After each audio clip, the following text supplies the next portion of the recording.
కేవలం ఫ్యాక్ట్స్ చెప్పి మీ కంటెంట్ ఎవరికి గుర్తుండటం లేదా? అయితే మీ కంటెంట్ను ఒక మరపురాని కథగా ఎలా మార్చాలో ఇప్పుడు చూద్దాం రండి. ఈ విశ్లేషణ మీ ఆలోచనా విధానాన్నే మార్చేయబోతోంది. అసలు ఒక మామూలు కంపెనీ హిస్టరీని ఎప్పటికీ గుర్తుండిపోయే ఒక కథగా మార్చడం సాధ్యమేనా? అవును, ఖచ్చితంగా సాధ్యం. అది ఎలాగో ఇప్పుడు మనం చూడబోతున్నాం.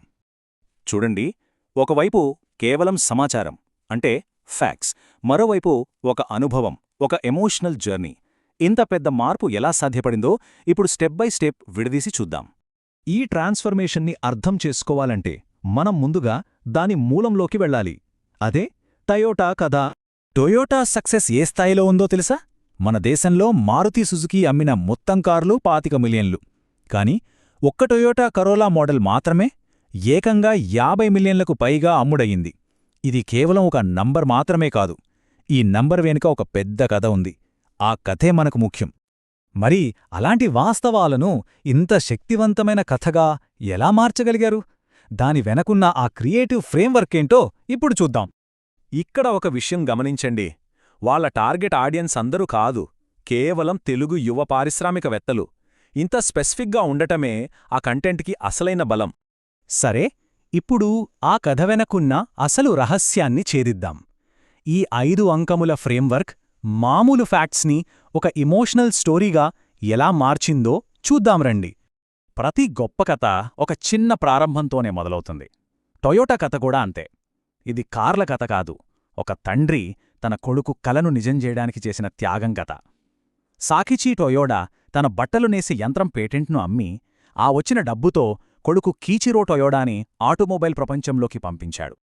ఇక్కడ మెంటర్ చెప్పే పాఠమేంటంటే, మీ ప్రారంభం చిన్నదే కావచ్చు, కానీ మీ విజన్ చాలా పెద్దదిగా ఉండాలి. డబ్బు ముఖ్యం కాదు, మీ లక్ష్యం పట్ల మీకున్న క్లారిటీనే ముఖ్యం. విజన్ ఉంది, సరే, కానీ అసలు పరీక్ష ఇప్పుడే మొదలైంది.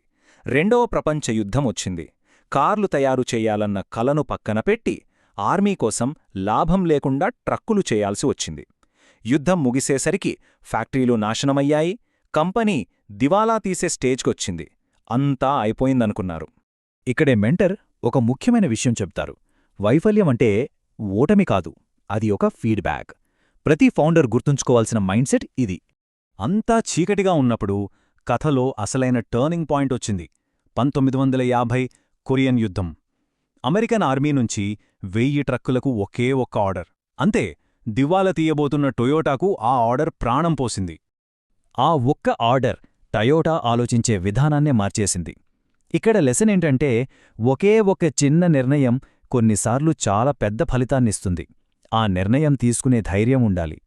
ఇక అక్కడనుంచి టొయోటా వెనక్కి తిరిగి చూడలేదు. కాని వాళ్లు అమెరికాలోని ఫోర్డ్ని కాపీ కొట్టలేదు. తమకంటూ స్వంతంగా జస్ట్ ఇన్ టైం, కైజన్ లాంటి విప్లవాత్మక సిస్టమ్స్ని క్రియేట్ చేసుకున్నారు. అదే వాళ్ల నిరంతర ఎదుగుదలకి పునాది వేసింది. ఇక్కడే అసలైన పాఠం ఉంది. విజయమనేది రాత్రికి రాత్రే రాదు. దానికి స్థిరత్వం, పట్టుదల, సమయం, ఈ మూడూ చాలా అవసరం. ఓవర్నైట్ సక్సెస్ అనేది ఒక అబద్ధం. తమ వైఫల్యాల నుండి నేర్చుకుని లగ్జస్ లాంటి లగ్జరీ బ్రాండును సృష్టించి ప్రియస్తో భవిష్యత్తుకు మార్గం వేసి చివరికి టొయోటా ప్రపంచంలోనే నంబర్ 1 కార్ల కంపెనీగా నిలిచింది. ఇది వారి పట్టుదలకు నిదర్శనం. అంతిమంగా ఇది కార్ల కంపెనీ కథ కాదు, ఇది ఒక మైండ్సెట్ కథ. మీ ఆలోచన విధానమే మీ అసలైన వ్యాపారం. ఇది ఈ కథ మనకు నేర్పే అతిపెద్ద పాఠం. సరే, కథ బాగుంది, కాని దాన్ని చెప్పిన విధానం ఇంకా బాగుంది. అసలు ఆ కథకు ప్రాణం పోసిన ఆ సినిమాటిక్ మెంటర్ స్వరం వెనుకున్న వ్యూహమేంటో ఇప్పుడు చూద్దాం. ఆ మెంటోర్ వ్యక్తిత్వాన్ని ఎలా సృష్టించారంటే, యానిమే స్టైల్ విజువల్స్తో ఆడియన్స్ను ఎంగేజ్ చేశారు. స్వచ్ఛమైన తెలుగువాడి మనసుకి దగ్గరయ్యారు. ప్రశాంతంగా కాని అధికారికంగా ఉండే స్వరంతో నమ్మకాన్ని పెంచారు. అన్నింటికన్నా ముఖ్యంగా వాళ్ల ఉద్దేశం కేవలం కథ చెప్పడం కాదు, నేర్పించడం.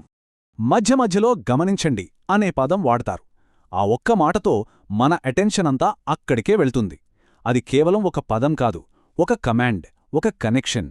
సరే, ఇప్పటిదాకా మనం చూసిన ఈ ఫ్రేమ్వర్క్ నుంచి మనం నేర్చుకోవాల్సిన ముఖ్యమైన సూత్రాలేంటి? వాటిని మనం ఎలా వాడుకోవచ్చు?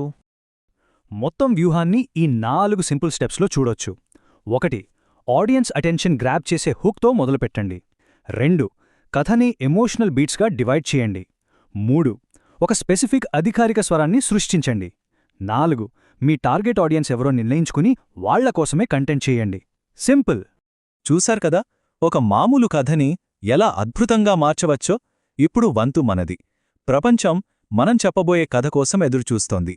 మరి మనం ఏ కథ నిర్మించబోతున్నాం? जय हो